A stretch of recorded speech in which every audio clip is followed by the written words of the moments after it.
دیکھیے فتاوی فیض الرسول ہے اور جلد نمبر 1 ہے اور اس کا صفحہ نمبر 254 ہے۔ کیا لکھتے ہیں کہ آج کل مسلک اعلیٰ حضرت فاضل بریلوی کے حامیوں سنی مسلمانوں کا دستور چل پڑا ہے کہ بعد نماز فجر اور عصر اختتام جماعت کے بعد جھوم جھوم کر بلند آواز سے سرکار مصطفیٰ صلی اللہ علیہ وسلم کی بارگاہ میں صلاۃ و سلام پڑھتے ہیں۔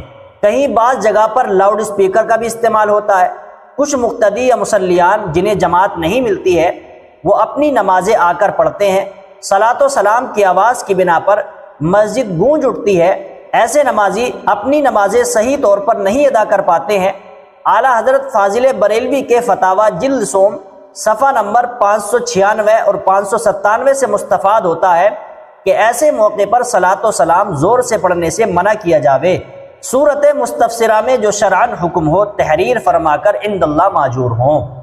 جواب دیکھیے کیا دیتے ہیں۔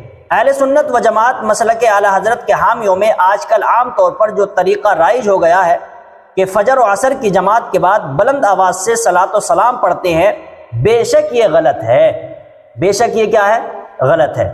تو جعلی مناظروں، آپ بھی اس کتاب کو پڑھو اور دیکھو کہ جس بات کے اوپر تم چیخ و پکار کر رہے ہو اسی بات کو دیکھیے تمہارے مولوی کہتے ہیں کہ بے شک یہ غلط ہے، اس لیے کہ اس کے سبب بعد میں آنے والے لوگ بھول جاتے ہیں، ان کے خیالات بدل جاتے ہیں اور وہ اپنی نمازوں کو صحیح طور پر ادا نہیں کر پاتے۔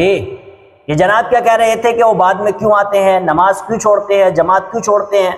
اب تو آپ کے مولوی صاحب کہہ رہے ہیں کہ وہ صحیح طور پر نماز ادا نہیں کر پاتے، لہٰذا مسلمانوں پر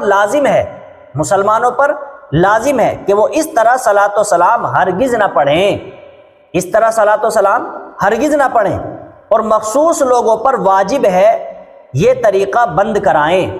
مخصوص لوگوں پر، آپ بھی اپنے آپ کو مناظر کہلوا رہے ہیں تو آپ بھی مخصوص لوگوں میں شامل ہوں گے، تو آپ جیسے لوگوں پر واجب ہے، کیا ہے؟ واجب ہے کہ یہ طریقہ بند کروائیں۔